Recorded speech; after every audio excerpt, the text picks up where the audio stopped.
bonjour à tout le monde. Ce sera en effet, c'est pas une conférence, c'est pas un savant exposé, mais nous allons avancer dans la réalité du témoignage, du vécu, et bien sûr de la réflexion, mais avec ce vécu. En pensant à cette table ronde, je pense au début de la première lettre de Jean. C'est aussi très emmaüsien quand même d'accrocher le wagon de la parole de Dieu quand on veut s'exprimer. Et bien sûr, Jean parle de son expérience du Christ, qu'il a vécu. Hein. C'est pas seulement un savoir qu'il avait au sujet de Jésus. Puis il commence sa lettre en disant « Ce qui était dès le commencement, ce que nous avons entendu, ce que nous avons vu de nos yeux, ce que nous avons contemplé et que nos mains ont touché concernant la parole de vie, nous vous l'annonçons. » Et j'aime bien, il y a non seulement ce qu'on entend, ce qu'on voit, mais ce que nos mains ont touché. Et je dirais que nous tous ici, eh bien, nous avons touché de nos mains et de nos pieds aussi le vécu de l'Institut Emmaüs et aussi, pour certains d'entre nous, la transition et le vécu même actuel de la HET Pro. Le panel de personnes ici a été choisi parce que nous avons tous été un temps étudiants et un temps aussi au service de l'œuvre. Donc, on a une espèce de double casquette qui fait qu'on est passé du côté sombre, de l'autre côté du miroir, et qu'on a vu l'œuvre dans toute dans plusieurs aspects, quoi. Voilà. Mais avant que nous poursuivions plus loin, qu'on se présente, etc., je propose qu'on passe le film qui a été le petit diorama qui a été fait pour les 100 ans de l'école. Ça joue pour la régie? Parfait.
voilà une rétrospective qui est plus amusante que si je vous avais lu des dates, des noms, avec une voix monocorde si possible pour avoir l'air sérieux.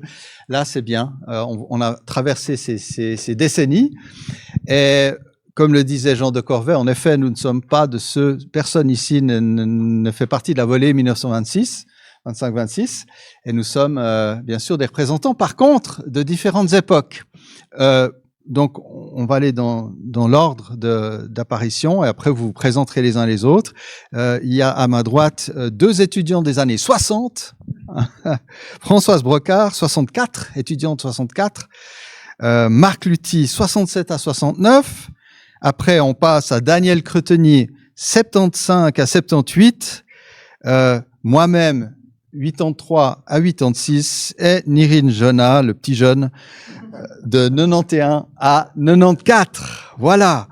Donc, vous avez un panel de, voilà, quand même, un certain nombre d'années qui ont été traversées. On se réjouit que dans quelques décennies, on présente la volée 2031, 37, 48 à 50, etc. Alors, c'est une table ronde. Et le but, c'est qu'on s'exprime les uns les autres sur ce qu'on a vécu. Alors, on va aller, pour l'instant, en ordre chronologique du vécu, et commençons par le vécu de chacun en tant qu'étudiant. Peut-être dire pourquoi tu as fait des études à Emmaüs, et puis ce que tu as vécu comme étudiant à Emmaüs, les souvenirs, impressions. Alors, ce sera un tutti frutti, où on pourra peut-être tâter, commencer à toucher la substance de ce qui a été vécu. Alors, je me permets de commencer par Françoise. Voilà. Moi, j'ai pas tellement eu... Vous entendez pas? J'ai pas tellement eu de souvenirs d'Emmaüs, je dois dire, parce que j'ai pas fait une année complète, j'ai fait 7 mois parce que j'avais des choses à rattraper de l'école d'infirmière. Et puis, j'ai demandé à être externe parce que mes parents habitaient près de Renan. Et puis, je venais de faire 3 ans d'école d'infirmière et avant des autres préparations. Ça veut dire que il y avait longtemps que j'étais pas à la maison et j'ai demandé d'être externe. Alors, je crois que c'était vraiment guidé parce que, excusez, pendant ce temps-là, c'était un temps où j'étais pas mal à la maison entre les cours et que j'ai pu beaucoup discuter avec ma maman qui était chrétienne façon, voilà, si on donne un verre d'eau à quelqu'un, eh bien, on est sauvé. Alors, j'ai pu beaucoup discuter avec elle et je crois que pendant ce temps-là, elle a vraiment trouvé son Seigneur et je crois que ça valait la peine. Et en plus, le matin, je montais jusqu'à la Sala. Il n'y avait pas encore le M2 ou M1, comme on appelle. Et puis, je montais et à la Sala, il y avait 2 gars sympathiques qui descendaient chaque jour d'Emmaüs, qui étaient en Coravenne, bien sûr, pour chercher le courrier. Donc, ils me prenaient depuis là. Je montais avec eux. Et puis, un de ces garçons est devenu mon mari. Alors voilà, ça a été le positif que j'ai fait de ces quelques temps à Emmaüs. Mais autrement, je dois dire, alors j'étais à Emmaüs parce que j'allais partir en mission. Et puis, la mission demandait ça et je pensais que c'était vraiment utile avant de partir en mission, même si c'était comme infirmière, de faire une école biblique. Voilà.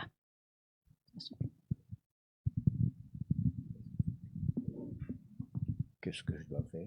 Alors, pourquoi est-ce que tu as fait tes études à Emmaüs? Ah oui, d'accord. Voilà, donc personnellement, j'ai eu un appel pour servir le Seigneur dès ma jeunesse. Je pensais devenir missionnaire. Je disais, je veux faire missionnaire en été et pas. Non, c'est le contraire.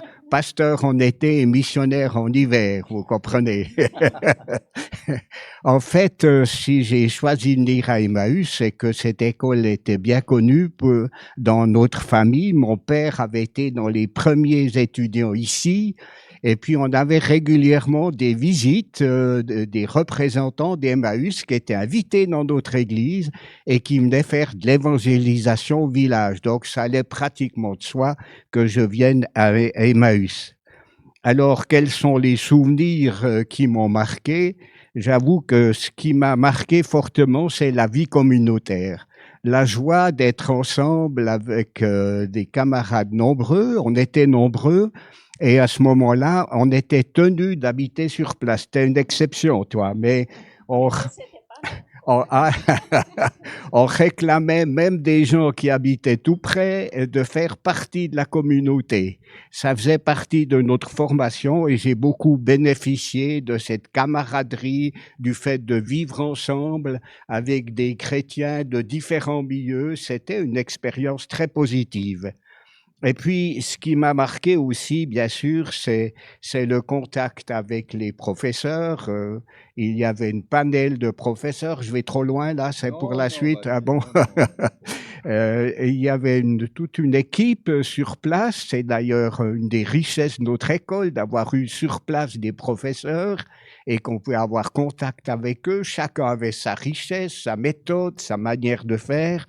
Et ce qui m'a beaucoup marqué, bien sûr, c'est l'attachement à la parole de Dieu, reconnue comme étant vraiment la parole inspirée, celle qui méritait toute notre confiance. Et tout cela m'a marqué. J'ai dit que j'appréciais la diversité des profs, l'attachement à la parole, mais aussi, bien sûr, les temps de prière. Elles étaient souvent organisées, c'était assez structuré. Il y avait un temps de prière le matin, individuel, il y avait des prières communautaires, il y avait des cultes, et tout cela faisait partie de ma formation, et j'en ai bien bénéficié. Merci. Tu as aussi, je crois, vu la discipline, l'organisation de l'école, c'est arrivé d'arriver trop tard. Et... Oui, c'est vrai. J'aime pas trop en parler, mais enfin, il faut dire qu'en ce temps-là, on devait demander la permission pour sortir. Il fallait demander la clé, je crois bien. Et puis, des fois, je rentrais à une heure indue et la porte était fermée. Donc, il n'y avait qu'une manière d'entrer, c'était de grimper sur les balcons. Je savais comment le faire. Je passais par la chambre de quelqu'un d'autre et puis j'arrivais chez moi. Alors, ça m'arrivait quelquefois. Enfin, je suis pas très fier de ça, mais ça marchait bien. Ça fait aussi partie de la vie d'étudiant. Hein. Des fois, on fait le mur et puis bon, il faut revenir. Hein. Voilà, Daniel, peut-être tu peux nous raconter qu'est-ce qui t'a amené à Emmaüs et qu'est-ce que tu as vécu? Merci. Alors, personnellement, j'ai commencé ma première année avec 1 mois de retard à Emmaüs parce que ce n'est qu'au début du mois d'octobre de l'année 75 que je me suis posé la question de savoir si j'allais venir suivre la formation ici, sachant qu'au 1er novembre, je travaillais donc sur une ferme et puis je m'étais arrangé avec mon frère qui était le patron de cette ferme que au 1er novembre, je devais quitter la ferme et je savais pas où aller à partir de cette date. Et par un concours de circonstances, j'ai pris contact avec Frank Horton à l'époque et puis celui-ci m'a dit voilà, tu te présentes à l'Institut au mois d'octobre. Moi, je devrais partir 15 jours aux États-Unis. Il te faut en tout cas 15 jours pour que tu sois recommandé par certains membres de ton église. Alors, si tout se passe bien, tu pourras commencer le 1er novembre. Et c'est ce que j'ai fait. Et puis, lors de la première année, plus j'étudiais, plus je me rendais compte de mes lacunes et le besoin de continuer au-delà de cette première année.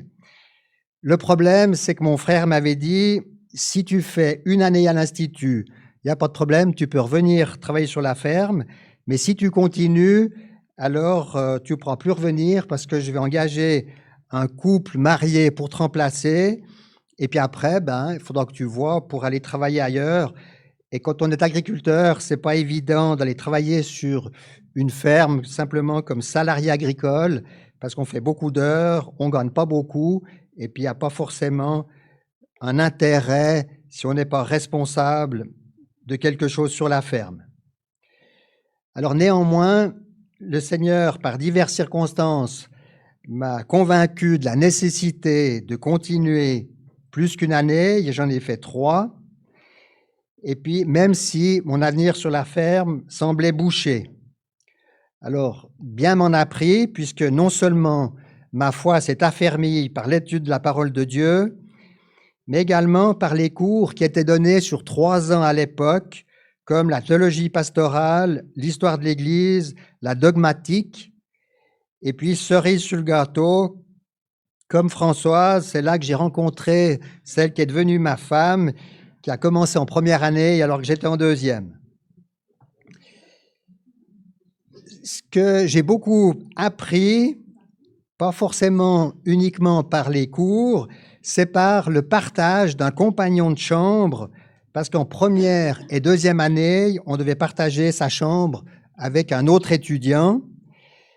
Alors, pour ma part, venant d'un milieu ecclésiastique de type assemblée de frères, j'ai dû évoluer au contact de quelqu'un qui venait d'un milieu presbytérien en première année, et puis l'autre, c'était un jeune converti, sans église particulière, qui avait fait le tour de Suisse, avec son Saint-Bernard pendant une année. Et il passait de village en village, il faisait signer comme quoi il avait bien passé par tel et tel village. Il s'appelait Walter Finger, pour ceux qui le connaissent. Au niveau spirituel, le fait de survoler l'ensemble des livres bibliques m'a permis de voir que tel un pulse, chaque livre biblique était un morceau et que l'ensemble formait un tout cohérent et solide, avec en toile de fond la révélation progressive de Dieu quant au salut qui nous est offert en Jésus-Christ. C'était une découverte pour moi. Et puis aussi le fait de toujours remettre le texte biblique dans son contexte pour l'interpréter et en comprendre le sens. Et en théologie pastorale, ne jamais répondre « il n'y a qu'à faire ceci ou cela pour solutionner tel ou tel problème », mais agir avec sagesse, discernement, prière et amour avant de donner une réponse toute faite en comprenant bien tout le contexte relatif au problème. Pour ceux qui s'en souviennent, c'était Maurice Ray qui était le professeur de théologie pastorale. Alors, au début de l'année, il demandait, après avoir lu telle ou telle lettre, qui est-ce qui veut donner une réponse? Alors, les premières années, ils levaient la main. Ils avaient bien sûr une réponse toute faite. Alors, ils se faisaient remonter les bretelles vite fait. Et puis après, au fil des mois, plus personne n'osait lever la main. Et c'était Maurice Ray qui désignait tel étudiant pour répondre. Pourquoi je suis venu ici à Emmaüs à l'époque? J'ai fait mes études en médecine vétérinaire dans un pays du Maghreb. Et c'est dans ce pays-là que j'ai donné ma vie au Seigneur Jésus.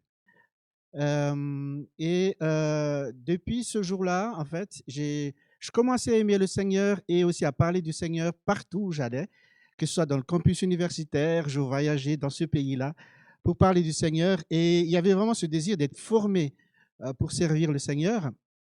Et après mes études, donc j'ai obtenu mon doctorat en médecine vétérinaire, le Seigneur m'a fait le privilège de venir ici en Suisse avec l'aide d'une famille qui m'a adopté, entre guillemets, qui m'a aidé, qui m'a accompagné aussi pour que je puisse approfondir mes études en biblique. Et grâce à cette famille, donc, je me suis inscrit ici, mais pour une année, en pensant arrêter au bout d'une année et puis faire une spécialisation en France en immunologie. Mais en fait, durant cette année, j'ai vraiment été interpellé par le Seigneur parce que j'ai vécu une expérience, je dirais, de déconstruction tout d'abord, parce que j'ai vécu beaucoup de choses, hein, mais à un moment donné, avec le Seigneur, mais à un moment donné, j'ai basé ma vie sur mes expériences, mes fortes expériences, et j'étais perturbé parce qu'il n'y avait plus rien qui se passait. Et en fait, il y avait cette phase de déconstruction, il y avait aussi des fausses croyances, mais par la suite, le Seigneur m'a reconstruit sur la base justement de la parole de Dieu. Et j'ai appris à baser ma foi sur ce qui est solide, sur ce qui ne change pas, sur ce qui est réel, ce qui est absolu aussi. Et ça m'a vraiment aidé à poursuivre ma vie spirituelle. Et j'ai vraiment apprécié le temps que j'ai passé ici avec tous les collègues, tous les amis, hein, le temps communautaire. C'était vraiment, j'ai beaucoup de bons souvenirs par rapport à ça. Aussi l'exemplarité des profs. Hein. Je te cite aussi toi, Marc, hein, mais d'autres profs qui étaient là. C'était vraiment des exemples pour nous. Et puis aussi, justement, l'interdénominationnel. Hein, on était issus de plusieurs dénominations. Moi, j'étais plus dans une tendance à l'époque. J'ai un peu changé, j'avoue. Mais j'ai vraiment appris à être aiguisé aussi par l'apport des uns et des autres. Et ça, c'était vraiment formateur pour moi. En fait, au bout d'une année, j'ai voulu partir pour reprendre ma spécialisation, mais le Seigneur a vraiment convaincu pour que je reste. Et voilà, j'ai renoncé à mes études, enfin mes études médicales, et j'ai jamais regretté parce que le Seigneur m'a aidé à poursuivre mes études ici à Emmaüs à l'époque. Et puis après, j'ai aussi rencontré mon épouse. Hein. Ici, on est parti en mission à Madagascar et on est de retour ici en Suisse aussi en mission. Et c'est vraiment une joie de servir le Seigneur malgré les difficultés. Et tout ce que j'ai reçu ici m'a vraiment aidé à poursuivre ma vie avec le Seigneur. J'étais nouveau converti, je suis devenu chrétien en 1981 et très vite après ma conversion, j'ai vraiment eu une visitation de l'esprit avec mon pasteur et vraiment j'ai eu la conviction de m'engager au service du Christ. Et donc en 83, hein, j'avais 2 ans de conversion, je suis venu, on parle pas toi évangélique là, hein, mais c'est vraiment ça. Je suis venu ici, j'avais assez peur, comme je viens des églises de réveil, pentecôtisantes, je me disais... Voilà, on me parlait d'Alfred Kuhn, j'imaginais une armoire à glace avec des cheveux en brosse qui allait me broyer. Voilà. Et en fait, j'ai découvert des gens formidables. J'ai vu que le Saint-Esprit ne soufflait pas que chez les pentecôtistes et que le Seigneur suscitait des gens consacrés qui aimaient le Seigneur, peut-être même qui pouvaient rendre jaloux des pentecôtistes. Voilà. Donc, c'était intéressant. Faut dire qu'à l'époque, il y avait quand même un bon tiers, sinon la moitié des étudiants qui étaient pentecôtisants. Donc, il faut aussi relativiser les choses. J'ai aussi fait des bonnes expériences, en tout cas des expériences constructives avec mes camarades de chambre. J'étais obligé. On était obligé, on choisissait pas, hein, c'était pas ad lib, on nous mettait avec quelqu'un et il y avait vraiment, je crois que Françoise en parlera peut-être tout à l'heure, il y avait vraiment quelque chose qui était réfléchi, pensé dans la prière pour former les étudiants. Donc j'ai été particulièrement béni aussi par cette expérience de l'autre. Et puis, c'est vrai, j'ai pas techniquement rencontré mon épouse à Emmaüs parce qu'elle fréquentait l'église de réveil que je fréquentais déjà. Donc, on s'est rencontrés peut-être 1 an et demi après. Par contre, je suis tombé amoureux d'elle. Je voulais pas être amoureux. J'étais pas à l'école pour ça. Et je me rappelle, un 1er mai 1984, je me rappelle, j'avais parlé à mon pasteur. Je dis, bon, maintenant, elle avait 2 ans d'avance sur moi. Si elle repart en France, je le supporterai. Puis il m'a dit, mais essaye quand même de voir si de son côté, il y aurait quelque chose. Donc je me suis déclaré à elle. Et puis voilà, elle a d'abord dit non, puis après c'était oui. Et puis on s'est mariés 1 année après. Voilà. Donc j'ai quand même un peu rencontré mon épouse ici. C'est le cas de beaucoup. Par contre, je suis tombé amoureux ici de l'hébreu. Ça m'émeut plus que ma femme. Non, je plaisante. Mais c'est vrai que Luc de Benoît a été pour moi quelqu'un qui m'a mis le pied à l'étrier et le virus m'a touché. Ce que je trouve intéressant dans ces témoignages, c'est que les gens sont venus des fois pour 1 année ou avec des raisons partagées, puis finalement en rencontrant, en découvrant la richesse des Écritures, la richesse de la théologie, d'une théologie fondée et en lien avec une relation vivante au Christ, eh bien, il y a eu comme une sorte, pour chacun, une amplification du désir de se former. Et puis, on a tous été engagés après au service de l'Église et de la société. Alors, on va passer peut-être aux aspects spirituels et théologiques qu'on a vécu. Alors, certaines choses ont été dites. Alors, maintenant, on va ad lib, on va pas forcément dans l'ordre chronologique ou des gens.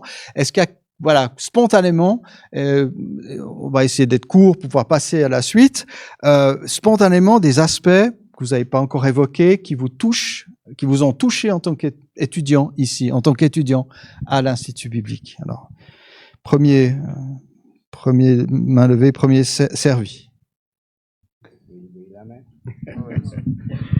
Je voulais dire aussi qu'on bénéficiait d'expériences très intéressantes puisque chaque année, on faisait une semaine d'évangélisation. C'était au mois de mars. C'était l'occasion d'une sortie, mais aussi d'une expérience commune. Et ça a été très positif. Ça nous formait en tant qu'équipiers, mais aussi d'engagés sur le terrain. Et puis, je voulais signaler aussi qu'il y avait une chorale sur place et que cette chorale a aussi contribué à l'animation de la vie de l'école. Et il y a eu Guy Barblanc, par exemple, qui a accepté un temps d'accompagner cette chorale, qui a d'ailleurs été invitée à gauche, à droite. C'était une belle occasion de témoignage. Pardon? Oui, je peux pas nommer tout le monde, hein. J'oublie Nelly Kuhn, c'est vrai, elle a aussi fait des enregistrements. Jean-François Gertsch a aussi été responsable de la chorale. Voilà.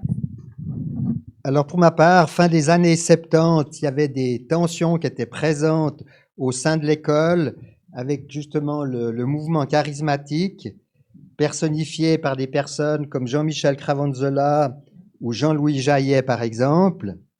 Et je me souviens à l'époque, la sortie du livre d'Alfred Kuhn, Baptême ou plénitude, a permis à l'Institut de clarifier sa position et d'argumenter en face des controverses et des nombreux livres qui sortaient à ce moment-là sur le sujet du Saint-Esprit. Et puis la sortie également, à ce moment-là, du livre Paroles vivantes d'Alfred Kuhn a rendu accessible le texte du Nouveau Testament, l'auteur s'attachant à en clarifier le sens pour le plus grand nombre. C'est ce qui m'a frappé. Pour moi, il y a beaucoup de choses. Hein. C'est très difficile, hein, en tout cas pour moi, de relever une expérience parmi d'autres. Mais je citerai quand même quelques-unes. Déjà, le temps, la vie communautaire, pour moi, c'était vraiment importante pour moi ici. Les discussions qu'on avait pendant le temps de repas, on prolongeait le cours et puis c'est là qu'on découvrait les différences entre nous, où on découvrait les richesses et les faiblesses aussi de différentes positions. On apprend à s'ouvrir, on apprend à se défendre, on apprend à ramasser des coups aussi des fois, mais c'était formateur. Et j'ai apprécié le temps aussi où on se levait tôt le matin, à 7 heures du matin pour le petit déjeuner. Ensemble, il y avait une méditation. Je me souviens de beaucoup de méditations à 7 heures du matin, donc dans la grande salle. Je me souviens des temps qu'on a passé avec les étudiants, tous les étudiants. Il y avait des étudiants qui venaient d'Afrique, qui venaient aussi de l'Asie, d'un Coréen en particulier, où on a appris à découvrir les différentes cultures et les chocs aussi. Voilà, en plus des partages avec les profs, avec les cours aussi qui étaient très intéressants. Pour moi, c'est un peu trop loin. Le fait que j'y étais, on a fait beaucoup de choses après et j'ai un peu oublié ce qu'Emmaüs a été. C'est vrai, moi, ça fait 22 ans que j'ai quitté la maison, alors voilà. Alors de mon côté, je pourrais rajouter comme les autres l'ancrage sur la parole de Dieu, des repères dogmatiques aussi. Ça m'a aidé. Comme nouveau converti, franchement, j'avais besoin de mettre des briques un peu dans ma maison. Et ce que j'ai beaucoup aimé, quelque chose qui m'a vraiment... Des fois, c'est des choses qui sont dites comme ça en passant. Une fois, je sais plus quel prof a dit, mais ici, quand vous aurez fini votre formation, vous saurez pas tout. Par contre, vous aurez une méthode de travail. Vous saurez poursuivre votre existence en sachant comment aborder les problèmes, vous questionner, etc. Donc, il y avait vraiment l'idée que la formation n'était pas fermée en elle-même, mais qu'elle nous donnait les moyens de poursuivre et de nous engager dans le service. Et ça m'a beaucoup touché par rapport à l'idée, hein, pas de se faire la grosse tête, parce que j'ai fait mes 3 ans, j'ai mon diplôme, mais qu'on instille une manière de procéder quand on doit prêcher, quand on doit rendre service à son prochain. Alors, on va arriver maintenant à une autre phase de notre engagement, nos engagements différents. C'est que nous avons été au service de l'école en tant qu'employés à différents niveaux.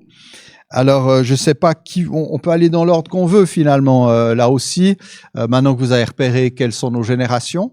Alors, qui veut commencer pour parler des aspects de son travail?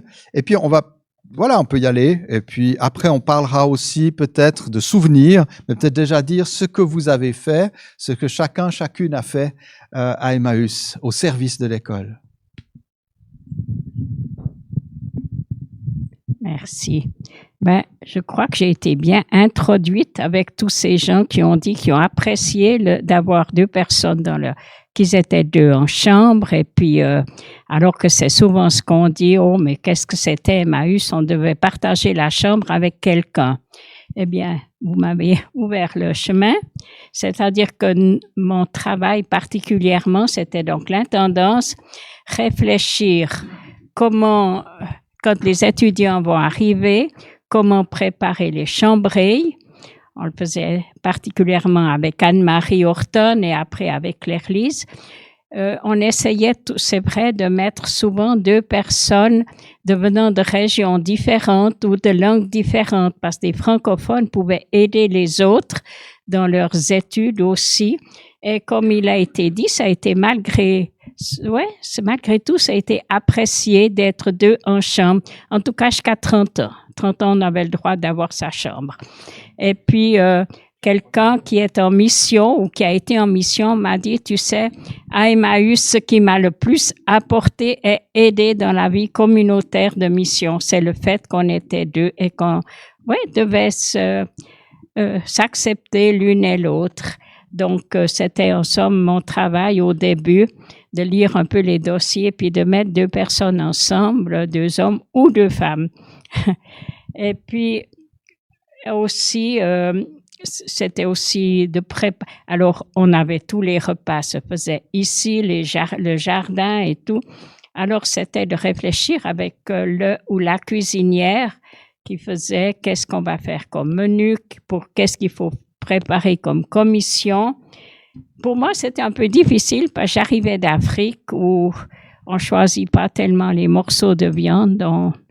On chasse un peu les mouches avant de voir ce qu'il y a dessous.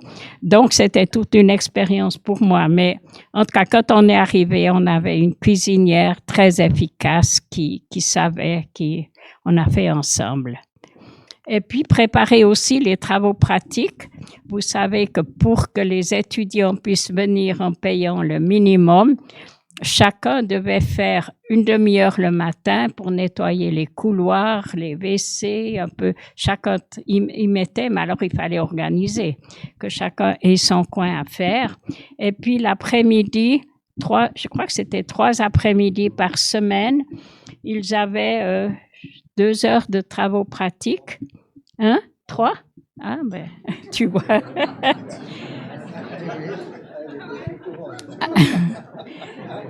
Alors, certains aidaient à la bibliothèque, d'autres préparaient des légumes, ou une partie des garçons allaient travailler. Bon, au début, c'était avec Eddie Kammerman, et puis après avec Daniel, qui lui organisait pour les garçons.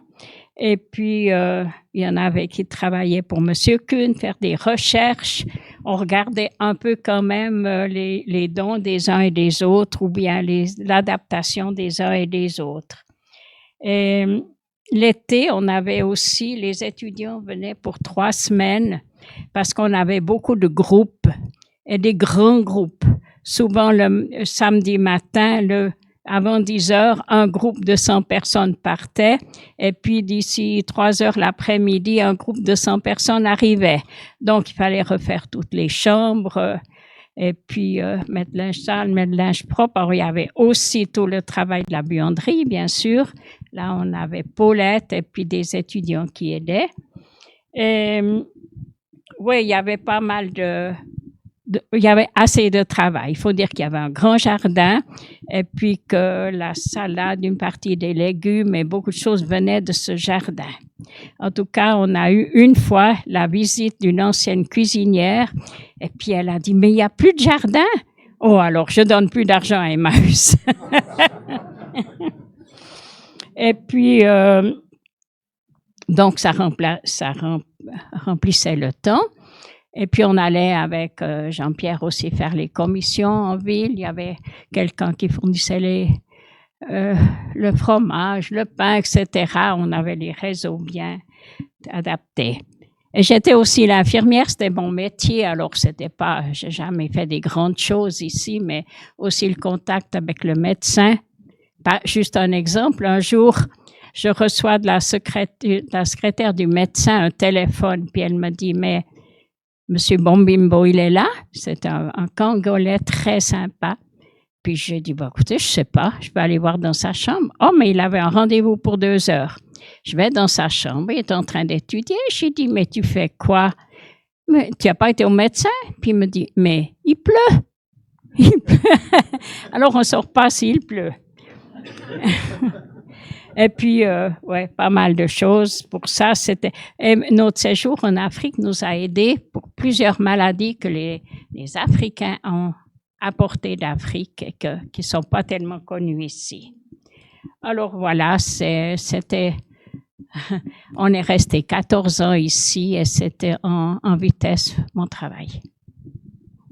Merci Françoise. Oui, j'ai oublié de dire que tu as été dans l'intendance de 1982 à 96. Hein, c'est juste. Et puis, je vois juste simplement que l'heure avance, donc il faudra qu'on prenne un peu moins de temps pour parler, mais c'était franchement génial de se plonger dans ces années. Donc, Marc, tu m'as signalé, hein, tu étais professeur de 86 à 91, directeur et professeur, parce que les directeurs ici, ils enseignent aussi, hein, ça continue, ça, de 91 à 2002, puis professeur une année de 2002 à 2003. Voilà.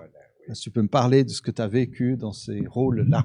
C'est pas évident de décrire le travail du directeur, mais enfin, la première chose, c'était quand même d'accompagner une équipe. On organisait régulièrement des colloques, mais aussi des rencontres avec des délégués d'étudiants. Il y avait une délégation et rencontrait une fois par semaine ces délégués pour discuter de ce qui suivait dans la maison. Naturellement, il y avait la préparation des cours, mais une autre dimension qui était aussi propre à la direction, je crois, c'était l'intégration du personnel, des familles, du personnel, des professeurs qui mangeaient régulièrement au repas, présidaient les repas. C'était un acte communautaire, vraiment. Hein, on mangeait régulièrement ensemble et ça intégrait les gens. On a aussi fait des sorties avec le personnel, ce qui nous permettait de mieux nous connaître et de vivre de belles relations communes. J'ai noté aussi que une des responsabilités, c'était de faire connaître l'école dans le pays. On était invités à gauche, à droite. C'était souvent des anciens étudiants qui nous demandaient de venir chez eux, animer une journée, une réflexion, une rencontre particulière. Et on a aussi organisé les activités pratiques des étudiants et des stages. Et en fait, c'était ma femme qui organisait cela, Claire Lys, qui est là avec nous aujourd'hui. Elle organisait, elle avait une 50aine de fiches, les gens étaient engagés un peu dans toutes les églises de la région. C'était une très belle relation. Puis une fois par an, on invitait ceux qui étaient ces maîtres de stage pour partager ensemble. Ça permettait vraiment une relation assez étroite avec les communautés de la région. Voilà. Ça va pas être trop long. Oh, c'est très bien. On peut passer à Daniel, peut-être. Voilà. Alors, moi, j'ai été employé à l'IBME et dans quel rôle?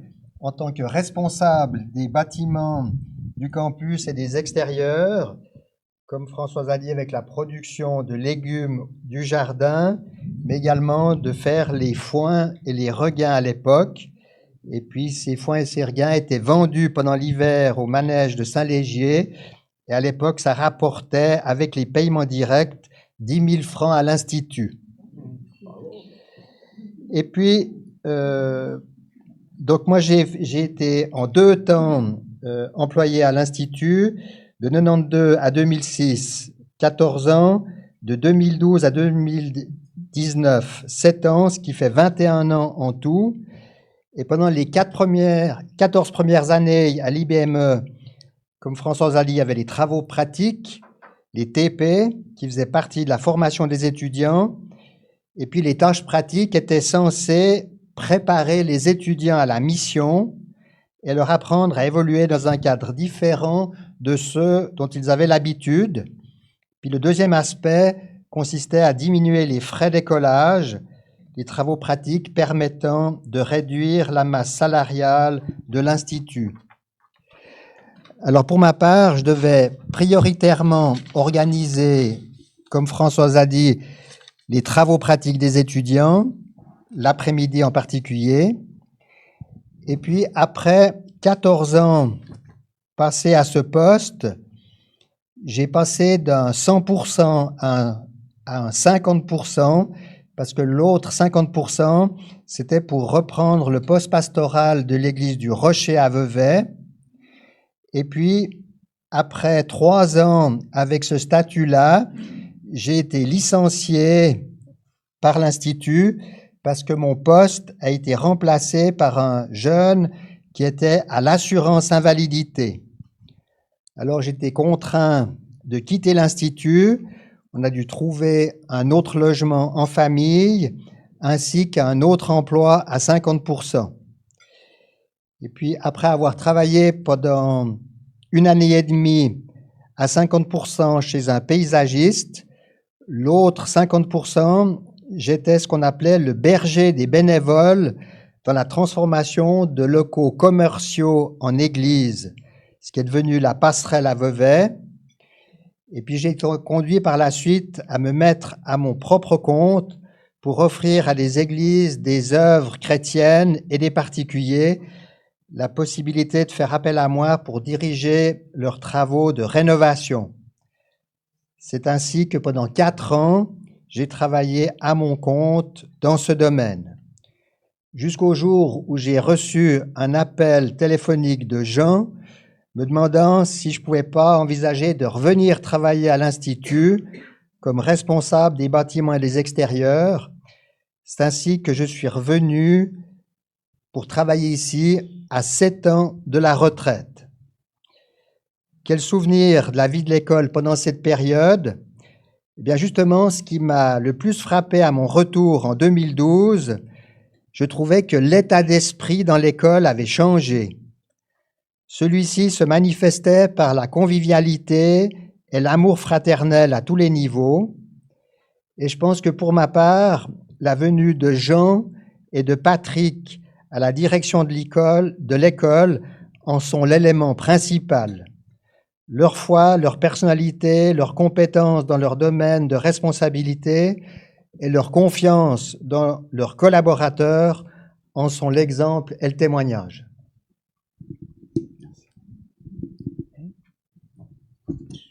Oui, pour moi, je pense que ce sera court. Hein. J'ai vécu tout ça, enfin, tous ces changements-là, ici à Emmaüs, quand j'étais encore à Madagascar. J'ai eu l'appel de retour. Nous avons eu l'appel de retourner en Suisse, et puis j'ai poursuivi mes études en théologie, et puis j'ai eu l'occasion de devenir chargé de cours ici pendant quelques années. Et professeur maintenant, membre du colloque, voilà, avec la HET Pro. Voilà, de mon côté, voilà, j'ai remis les pieds ici, donc j'ai été engagé, bon, on a tous des engagements, toi tu as été pasteur, hein, Daniel aussi, donc j'ai été pasteur dans les églises Réveil, et j'ai rejoint le conseil de l'école en l'an 2000, si je ne me trompe pas trop, et puis j'ai rejoint le colloque des profs en 2007, voilà, et j'ai vécu la transition HET Pro. Voilà, je ne vais pas en donner plus, mais voilà, il y a beaucoup de choses à dire. Mais peut-être qu'il y a des souvenirs par rapport à votre service. Alors, ça a déjà été partagé ici ou là, mais peut-être qu'il y a des choses, des bonheurs, peut-être des chagrins, des découvertes qui pourraient aussi vous donner, à vous qui nous écoutez, un peu la substance, la tessiture de l'école. Est-ce que vous avez des... Bon, c'est vrai que ça a déjà été dit, en fait, finalement. Moi, j'ai pris les notes parce que j'ai quand même posé des questions un peu à l'avance pour que nos amis soient pas pris à froid. Et là, il y a bien des choses qui ont été dites. Donc, on va pas en rajouter. Peut-être, moi, j'ajouterais, franchement, c'est la joie de suivre des étudiants, ce contact avec eux, les échanges riches avec les autres profs, l'unité avec l'ensemble du personnel. Ça, c'est vraiment aussi une marque de la foi biblique. La foi dans la Bible, il n'y a pas une hiérarchie entre les métiers intellectuels et les métiers manuels. D'ailleurs, Jésus et Paul nous ont donné un exemple qui montre qu'il n'y a pas de problème à être un fabricant de maisons ou un fabricant de tentes. Et au contraire, ça a été, je pense, leur honneur de faire cette œuvre-là. Et puis c'est vrai que, à ma petite mesure, il y a eu des hauts et des bas, des temps heureux, des temps plus compliqués. Et on peut dire toute œuvre, tout groupe humain est touché par ça, mais bien sûr les enjeux pour une œuvre qui est au service de l'Église sont d'autant plus importants pour cela. Mais ce dont je peux témoigner, je pense que les uns et les autres ici peuvent témoigner aussi, c'est que les temps d'orage n'ont pas empêché l'œuvre de se développer, le Seigneur de bénir. Et on est reconnaissant de sa fidélité. On peut le dire même plus globalement, parfois on peut être déçu de l'Église, des fois on a envie d'aller partout sauf à l'Église, et puis si on reste près du Seigneur, il commence à nous murmurer que lui, il aime cette Église. Et il nous y ramène, il nous ramène à la communauté, il nous ramène à l'œuvre. Et là, on peut quand même voir une grâce de Dieu. Et voilà, j'ai beaucoup à dire, mais je crois que c'est bien qu'on passe, je vois que faut quand même qu'on laisse le temps aux nombreuses questions qui vous habitent, par lesquelles vous voulez peut-être nous cuisiner, savoir des détails que nous n'avons pas osé vous révéler. Non, je plaisante. Mais on va parler quand même des forces, des défis, de la projection dans l'avenir, sous deux aspects. Puis je propose qu'on soit assez freestyle, comme on dit, c'est-à-dire on peut parler de qu'est-ce que ça a été la force de l'Institut, aussi quelles ont été les pédagogies déployées, la manière, les formations, puis peut-être Marc aura plus à nous en dire que d'autres. Et puis après se dire, mais voilà, après un siècle d'existence, vers quoi est-ce qu'on va maintenant ? Quels seraient les points forts ? Alors bien sûr, nous ne sommes pas des spécialistes, encore moins des 10 heures de bonne aventure, donc nous ne connaissons pas l'avenir. Et puis d'ailleurs, les 10 heures de bonne aventure disent rarement l'avenir. Ils disent surtout votre compte en banque et le résultat que leurs prédictions vont générer. Mais on peut peut-être penser par rapport à notre ressenti. Voilà, on n'est pas des spécialistes, mais par rapport à notre ressenti, ce qu'on a vécu à l'Institut, qu'est-ce qui reste, qu'est-ce qu'il faudrait poursuivre, qu'est-ce qui peut changer ? Parce que l'école a bien changé aussi. Voilà, j'ai offert un panel de dire. Donc, force et défis, projection dans l'avenir. Voilà. Qui est-ce qui veut y aller ? Je veux bien dire quelques mots. Je voudrais d'abord dire le bonheur qui a été le mien et le nôtre dans ce temps passé ici.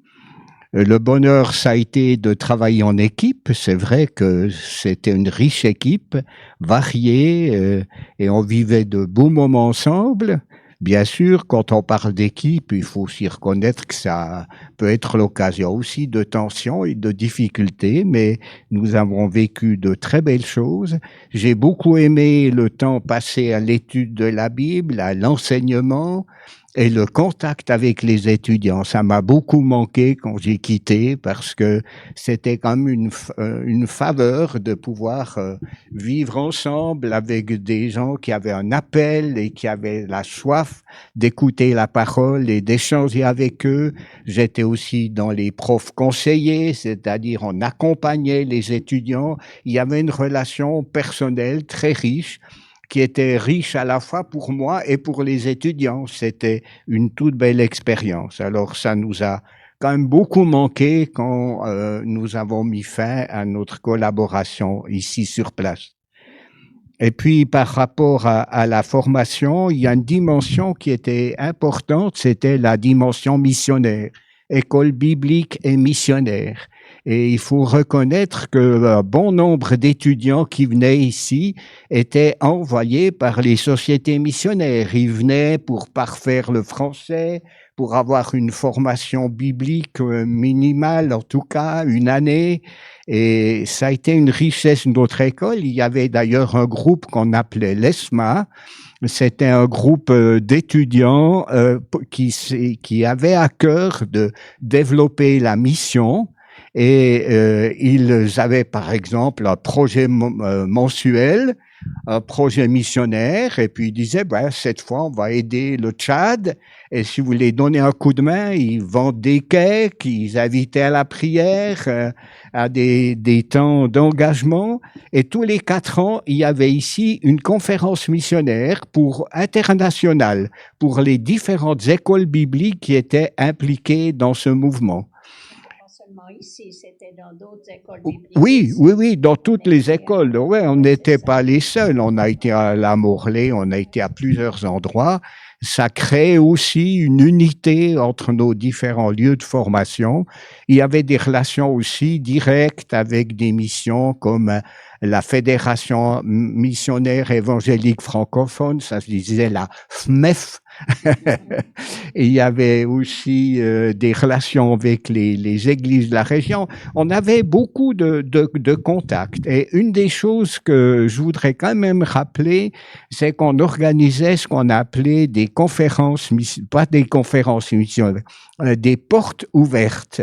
C'est-à-dire qui touchaient des thèmes particuliers. J'ai le souvenir en tout cas de 2 thèmes. Un thème sur la musique, et on avait invité Adrian Snell, on avait dû louer un grand piano à queue, mais ça a été vraiment un succès. Les gens de la région venaient.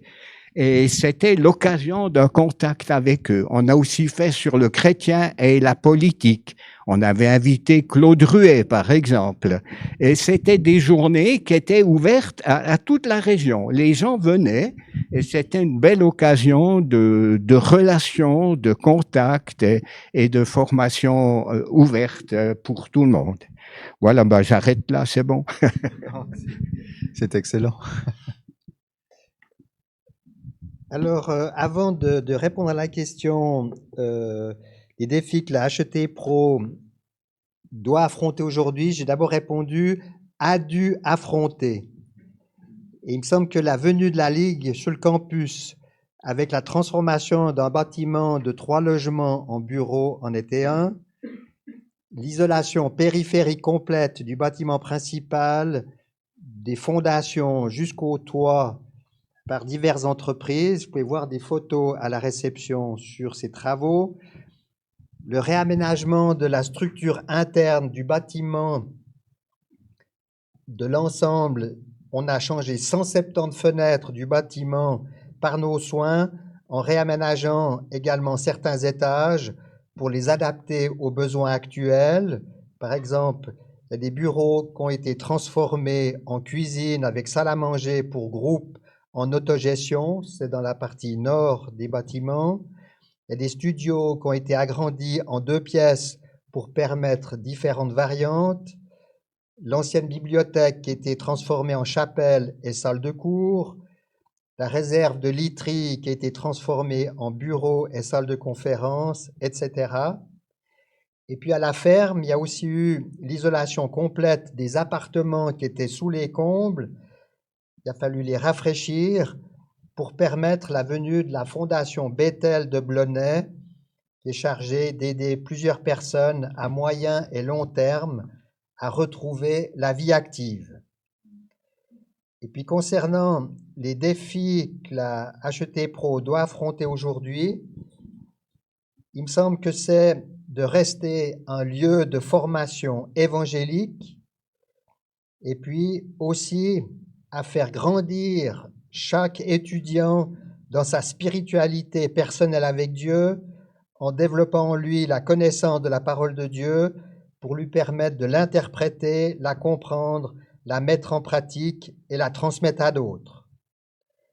Et puis encore un souci permanent qui est de subvenir à ses besoins financiers par une bonne gestion de ses ressources internes et par la recherche également de dons externes pour suppléer à ses besoins. Voilà pour les défis. Alors, j'aimerais tout d'abord exprimer mes reconnaissances, reconnaissance par rapport à tout ce que j'ai reçu ici. J'ai appris vraiment à baser ma foi sur la parole de Dieu, et il y a ce fondement biblique et aussi perspective biblique. Ça m'a vraiment équipé par rapport à tous mes ministères, que ce soit dans l'enseignement, dans l'implantation d'églises, dans la direction, ou au niveau pastoral aussi, dans plusieurs églises. Et cela montre aussi, en fait, l'importance de la parole de Dieu qui ne change pas, mais la société change. Et comment, en fait, transmettre cette parole qui est toujours parole de Dieu qui reste de manière pertinente, parce que la Bible est toujours pertinente, hein, mais de manière pertinente aujourd'hui.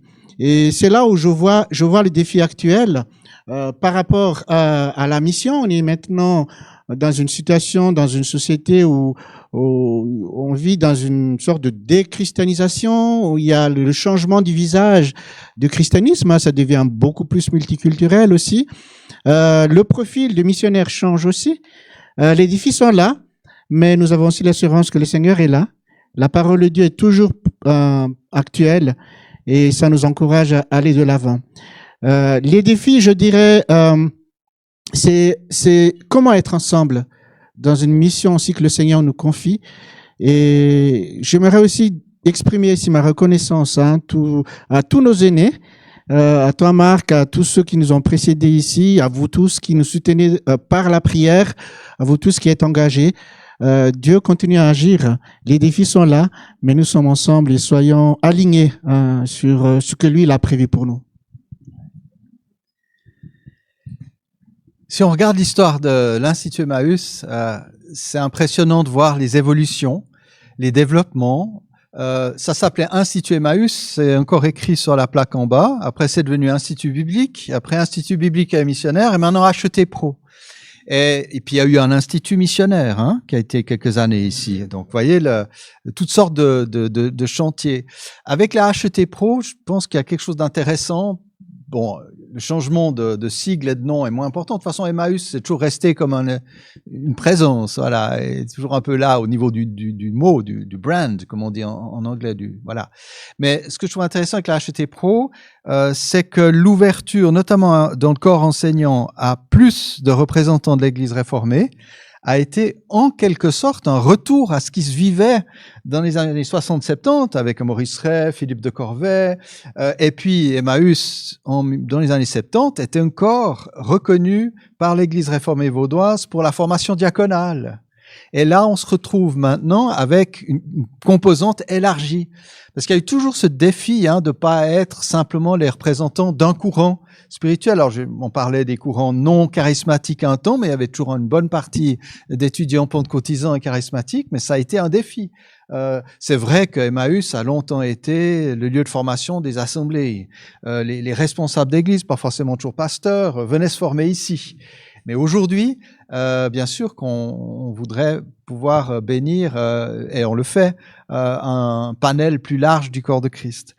Mais personnellement, les vrais défis, puis je pense que c'est partagé par la direction et par le colloque, c'est apporter une formation pertinente par rapport à la société et aux besoins de l'Église, et les besoins ont changé.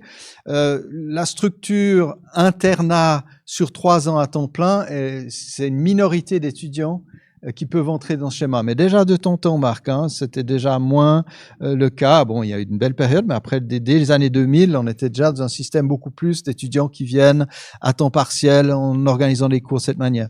Donc, il faut être pertinent quant à la forme, mais la grande question, c'est quelles évolutions pourraient mettre en danger le fond? Voilà. Donc la pertinence, c'est bien, mais la fidélité à Dieu, l'accent ou l'importance de la Bible, c'est important comme repère. Le service envers l'Église, c'est quelque chose d'essentiel. Et inévitablement, ce sera toujours un travail à remettre sur le métier, à mon avis. On n'est jamais arrivé, mais on n'est pas non plus jamais là. On est en chemin. Et j'espère que dans ce que vous avez entendu ici, ce que nous avons entendu, on voit qu'il y a des lignes forces, il y a des éléments qui restent, il y a des fondamentaux qui d'ailleurs existent, qui ont existé, qui sont là depuis des millénaires, avant aussi. Donc il y a des éléments qui restent, qui font qu'on a un lieu de formation chrétienne. Et puis il y a des évolutions nécessaires, importantes et belles. Une préoccupation que nous avons aussi, c'est que le relais avec les églises se passe mieux. Hein, vous savez, le monde évangélique a une réputation de ne pas pouvoir se développer en dictature, puisque nous sommes au contraire très forts pour nous disperser, très forts pour reproduire à plusieurs exemplaires la même chose, parce que chacun retourne à ses tentes, chaque Israélite est dans sa tente et vit sa vie. Et tout le défi, je pense, pour la Suisse romande, c'est qu'on soit qu'il y ait un peu plus de rassemblement des forces, et puis que notre école puisse aussi vraiment être soutenue et que des jeunes de nos églises puissent nous être envoyés. C'est une des composantes du défi. Je pense on a un défi tout simple maintenant, c'est on voit que l'afflux des étudiants est moins grand que dans le temps, donc il y a un enjeu, se dire bon voilà, comment faire nous, mais je pense que c'est pas que nous, pour qu'il y ait plus d'étudiants qui viennent. Il y a aussi que font les églises pour que plus d'étudiants viennent. Il faut reconnaître que on danse jamais le tango tout seul, hein, ça joue à plusieurs. À une valse, ça se fait au moins à deux. Et puis avec la valse évangélique, c'est une farandole dans le jardin. Mais comment faire et puis comment être en communication? Il y a eu toutes sortes de choses qui ont été mises sur pied dans le temps aussi. Maintenant, beaucoup de belles initiatives qui ont porté leurs fruits. Il faut que vraiment j'ai envie de dire, on a cette dépendance du Saint-Esprit pour qu'il nous donne la vraie sagesse, des bonnes impulsions, les bonnes intuitions, pour que nous soyons à l'écoute du peuple de Dieu, que nous soyons aussi dans une force de proposition. Voilà, c'était mon petit laïus personnel sur les défis qui nous attendent. Réjouissons-nous parce que Dieu a toujours été fidèle. Tenons ferme. J'ai envie de dire, je rappelle souvent, il y a 15 ans, je crois, on n'a eu qu'une nouvelle étudiante à la rentrée. On s'est posé la question, mais qu'est-ce qu'on fait, etc. Puis on a tenu bon en adoptant les choses quand même, on n'était pas bêtes. Et le Seigneur a quand même tourné les choses à la suite. Ce n'est pas une raison pour rien faire, pas se poser de questions, mais c'est dire, voilà, la foi est éprouvée aussi. Hein. Et puis, réjouissons-nous. Alors, je pense que là, nous avons encore quelques minutes. S'il y a des questions, plutôt des questions que des déclarations, si possible. Voilà. Ah oui, alors, Isaline ici se tient avec un micro pour les questions.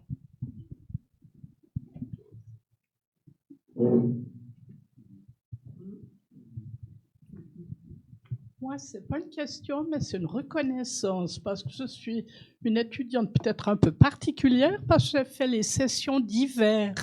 Marc Lutti peut peut-être en parler juste un mot, mais c'était magnifique. C'était au début de ma conversion, alors combien je tiens à remercier. Voilà. Alors, je profite de dire un mot concernant ce qu'on appelait les cours publics. C'était vraiment ouvert à tout le monde. La difficulté de la haute école, c'est là, elle doit avoir des critères d'adoption pour adopter un étudiant, faut avoir un certain niveau. C'est pas évident, mais c'est normal. Mais je plaiderais volontiers pour des cours publics vraiment ouverts à tous, sans condition d'entrée, sinon de s'inscrire et d'être présent.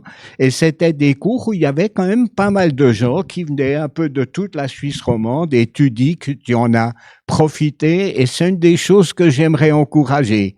Dire des cours ouverts à tous, et qui n'est pas forcément un niveau académique très haut, mais qui soit fait pour le peuple de Dieu, pour l'Église. Et puis, pendant que j'y suis, il y a une chose que je voulais dire, mais ça m'échappe maintenant, donc c'est pas nécessaire.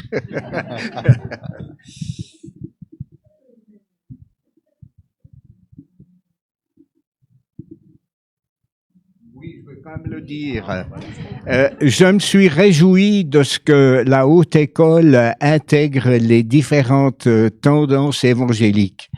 Ce n'est pas nouveau par rapport à l'école. Je pourrais vous montrer la liste des membres du comité de l'école. Il y avait des représentants officiels de différentes églises. Et j'ai la liste, on pourrait vous la donner. C'est dire que c'était une vision que nous avions déjà. Et personnellement, j'avais ce vœu en tant que directeur, puis en tant que simple membre de l'Église, qu'on ait ici un lieu qui rassemble l'ensemble des évangéliques. quel que soit leur milieu d'attache. Vous savez que les évangéliques sont un peu partout, et je trouve que c'est merveilleux d'avoir un lieu qui les rassemble, et qui les rassemble pas simplement sur le papier, mais au niveau aussi des professeurs, des étudiants, et je voudrais encourager cette dimension d'unité en Christ et dans la parole.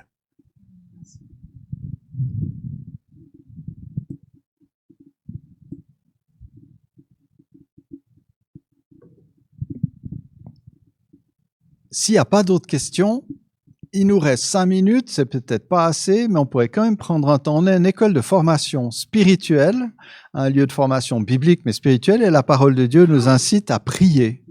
Et je propose, alors on ne les entendra pas beaucoup à l'enregistrement, mais si peut-être les uns les autres, certains ont déjà exprimé de la reconnaissance, si on pourrait peut-être prendre maintenant 5 minutes de prière. Alors ça peut être de la reconnaissance, ça peut être aussi de l'intercession pour la suite des étapes. Vous savez qu'il y a un processus d'accréditation, il y en a eu 2, il y en a un qui a bien abouti, un autre qui est en question encore, et puis il y a la question du recrutement des étudiants, il y a la question simplement que Dieu nous donne la foi, la sagesse pour aller de l'avant, pour explorer aussi des chemins qui permettent d'envoyer encore des jeunes et des moins jeunes au service de Dieu dans son Église. Alors, je laisse les uns et les autres s'exprimer dans la prière. Seigneur, avec cette reconnaissance, nous voulons en particulier te remettre les étudiants. Ce sont eux qui font finalement l'école, ou pour qui l'école a été créée, pour qu'ils soient formés et envoyés. Nous prions, Seigneur, en cette fin d'année, que tu les visites dans tout leur être, que tu les encourages. Il y a les échéances des examens, il y a toute une série encore sans doute de devoirs, de travaux à rendre, mais en tout, Seigneur, nous te demandons de les visiter pour qu'ils soient des hommes et des femmes de Dieu, envoyés et bénis dans ton Église. Et nous voulons, nous aussi, te remettre aussi toute l'école, les responsables. On pense à Jean de Corvée, à Michael Gonin, notre doyen. On pense aussi à Patrick Herméguer, notre directeur administratif et financier, voilà. Et tous les membres du personnel, pour que chacun, chacune puisse se recevoir à ta lumière comme une servante, un serviteur de ton nom. Merci pour tous ceux qui font les tâches pratiques dans l'école, qui permettent à l'école de tourner, d'être propre, d'aller de l'avant. Nous reconnaissons notre besoin de toi. Et nous te demandons, oui, un souffle du Saint-Esprit, pour que vraiment tu nous encourages à ta suite. Et nous prions aussi pour ton Église en Suisse-Romande, dans ces temps où la société est bouleversée, Seigneur, que vraiment aussi, par ton esprit, tu réveilles les cœurs d'un amour ardent pour toi, d'un attachement profond à ta parole, d'un désir aussi d'annoncer l'évangile au monde. Et nous voulons encore, pour finir ce moment, nous rappeler ce verset fondateur d'Emmaüs, qui est aussi, me semble-t-il, un verset fondateur de la faculté livre de théologie évangélique de Vaux-sur-Seine, dont Emmaüs a été une des sages-femmes avec l'Institut de Nogent et les professeurs. On veut se rappeler ce début du psaume 115 qui est notre motivation fondamentale. Non pas à nous, Seigneur, non pas à nous, mais à ton nom donne gloire, à cause de ta bonté, à cause de ta vérité. Réjouissons-nous du Seigneur, que nous voulons glorifier en toutes choses, et nous rappeler qu'il n'est pas que le Dieu de la vérité, il est aussi le Dieu bon, et nous nous réjouissons de sa grâce, de son salut, de sa bienveillance. Loué sois-tu, Seigneur. Amen. Amen.